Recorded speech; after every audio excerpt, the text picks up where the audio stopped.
I'm Chantel Roberts, and I'm an expert witness for claims handling standards, practices, and procedures. I was an adjuster for 20 plus years. The Art of Adjusting is a vlog to help professionals and laypeople alike understand a bit more about the insurance claims industry. Last week, I talked about the different investigators on a claim. We'll be talking more about that in this and upcoming episodes because it's a topic that's important to most people when they have a claim. This week's episode will assume that an estimate has already been written and sent to the insured or the claimant who disagrees with it. I'll outline what to do when the insured or claimant disagrees with the valuation of the claim. So what happens when the appraiser has written the estimate and the insured or the claimant doesn't agree with it and that the estimate doesn't represent all of the damages on the property? I'm going to simply use the word insured here, but this can apply to claimants as well.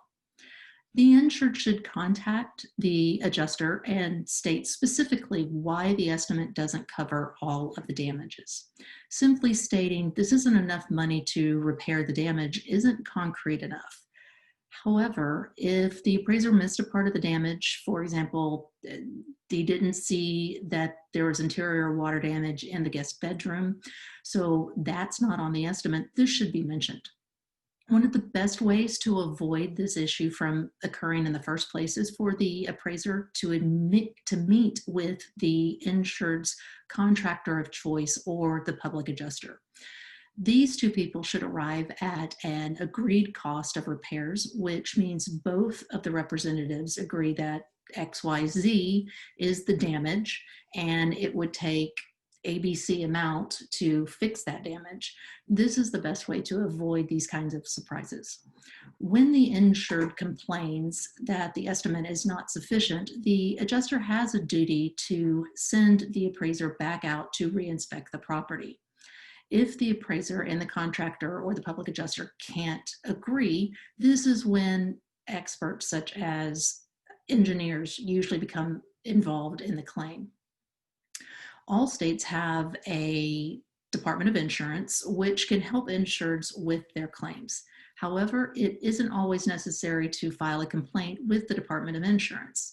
The policy also has methods of dealing with disagreements, such as the appraisal clause. This is when each side will hire a second appraiser to go to the property and inspect the damage. If these two appraisers can't agree, they will elect an umpire to make the final decision. The only caveat is that the appraisers cannot discuss coverage issues in the appraisal process. Litigation is also a method for resolving disputes, but it's usually very expensive and takes several years to resolve. In the meantime, the insured will still need to repair the damage in order to protect the property from further harm. There are options other than litigation for insureds and claimants if they disagree with the estimates of damages. However, litigation is always a possibility, and if there is a legal question, an attorney should be consulted. But every claim is different, and every insurer has different protocols for handling losses. This being the litigated world that we're in, see below for some legalese. Few claims go to a jury trial, and picking an expert who has been deposed the most or has gone to trial the most may not be the correct expert. Failing to have a second set of eyes on the claim in order to save on expenses isn't always the best way to resolve a loss. As an expert witness and former claims adjuster, I'm sharing my experience in the art of adjusting. Thank you for listening. I appreciate your time.